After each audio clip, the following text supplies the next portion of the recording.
김태희가 밥 갈고 한가인이 소무는 나라. 한때 꽤 유행했던 말입니다. 미인 많기로 소문난 슬라브 계열의 동구권 나라들로 우크라이나, 벨라루스, 발틱 3국, 러시아가 대표적이죠. 그런데 이 나라들의 공통점은 이 미인들이 결혼하기가 쉽지 않다는 것입니다. 남자가 태부족이기 때문입니다.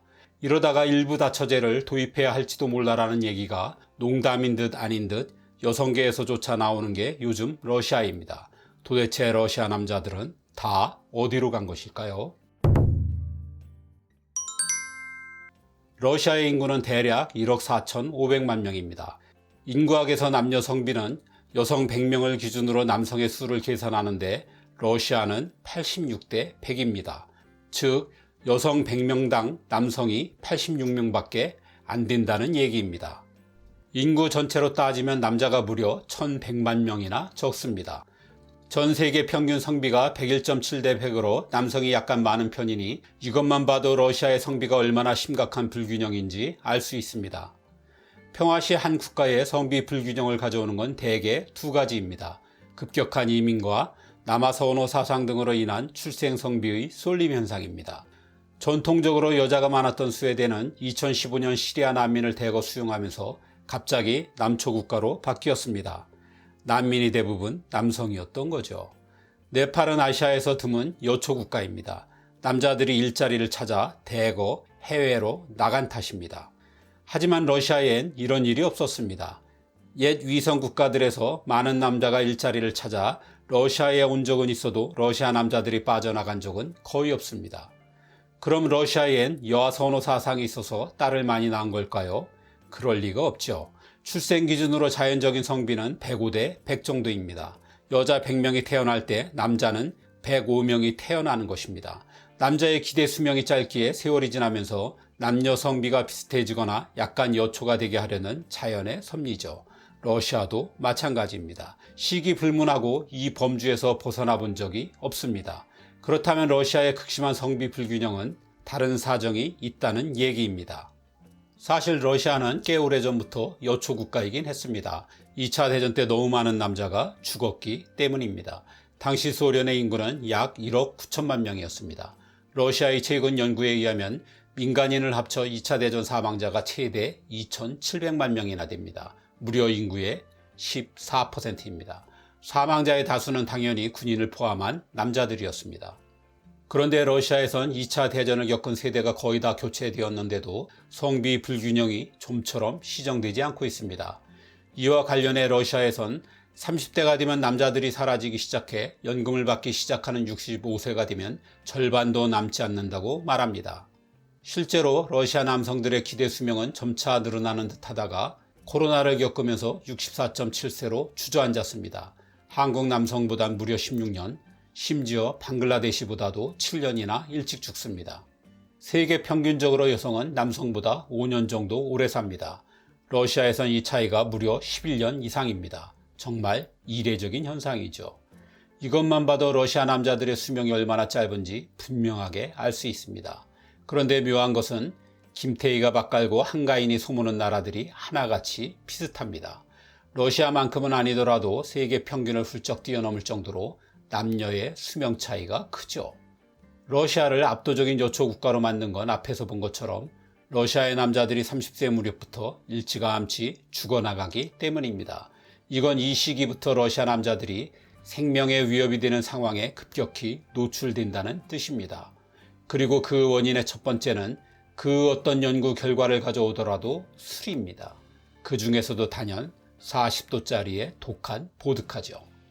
러시아에서 흔히 하는 말 중에 영하 40도 이상은 추위도 아니고 알코올 40도 이하는 술도 아니다가 있습니다. 그만큼 러시아의 겨울은 혹독합니다.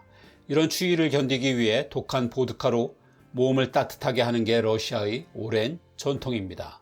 그래서 러시아 남자들은 마늘 없이는 살아도 보드카 없이는 살 수 없다고 말하곤 합니다. 황제의 전유물이었던 보드카가 17세기 표트로 대제 때 일반 대중들에게까지 퍼진 후 지금까지 쭉 그래왔죠. 문제는 너무 마신다는 것입니다. 러시아인들은 1인당 연평균 18리터의 술을 마시는 세계 최고의 술꾼들입니다. 만만치 않은 술 부심을 가진 우리나라보다 2배 이상의 양이죠. 세계보건기구는 연간 8리터 이상의 술을 마시면 생명이 위험해질 수도 있다고 경고하고 있습니다.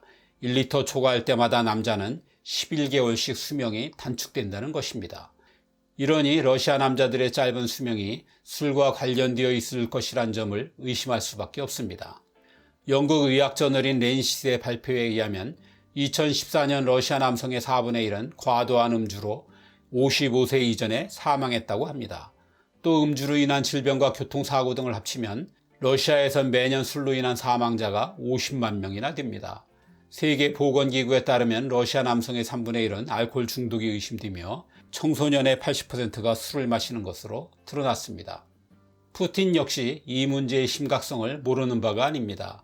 한 연설에서 푸틴은 러시아 정도라면 인구가 5억 명 정도는 되어야 한다며 국민 건강을 위해 주류 판매 제한과 함께 보드카의 국가 독점 사업화를 선언했습니다. 그리고 자신의 이름을 딴 푸틴카라는 보드카를 2002년부터 판매하기 시작했습니다. 이 보드카의 판매 수익이 어떻게 배분되는지는 아무도 모릅니다. 다만 푸틴과 그의 측근들이 보드카 판매 수익으로 이미 수억 달러를 챙겼다는 소문만 무성합니다. 흡연은 술과 함께 러시아 남자들의 수명을 줄이는 양대 원흉입니다. 지금은 그나마 조금 개선되었지만 2010년대만 해도 러시아는 담배를 세계에서 가장 많이 피우는 나라였습니다. 성인의 절반이 흡연자였는데 남자만 따지면 65%가 넘어설 정도였습니다. 여기에 모스크바에 사는 10대 남자 청소년의 흡연율은 무려 73%에 이르렀습니다. 러시아에선 전체 사망자의 17%가 흡연과 연관되어 있으며 매년 흡연으로 인한 사망자가 40만 명이나 되었습니다. 술과 담배 외에도 러시아 남자들이 일찍 죽는 이유는 다양합니다. 그중 빼놓을 수 없는 것이 교통사고입니다. 러시아는 도로도 열악하지만 난폭한 운전 습관으로도 악명 높습니다. 당연히 교통사고 사망률은 오랫동안 러시아가 세계 1위였습니다. 러시아는 2010년대 중반까지 내내 차량 100만 대당 사망자가 939명으로 연간 2만 명대가 훌쩍 넘었습니다. 참고로 우린 차량 100만 대당 사망자가 러시아의 3분의 1 정도입니다. 러시아 남자들이 본인의 건강에 무관심한 것도 한 요인입니다. 러시아는 인구의 60%가 과체중이고 25%가 비만입니다. 이는 자본주의화되면서 생긴 빈부격차와도 밀접한 관계가 있습니다. 서민들이 건강에 좋지 않은 값싼 인스턴트 식품을 주로 먹으면서 비만율이 가속화되고 있습니다. 비만은 죽음을 부르는 각종 질환을 가져옴에도 러시아 남자들은 이에 무심하기만 합니다.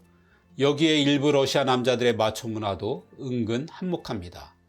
러시아 남자들은 위험을 감수하며 모험을 즐기는 것을 좋아합니다.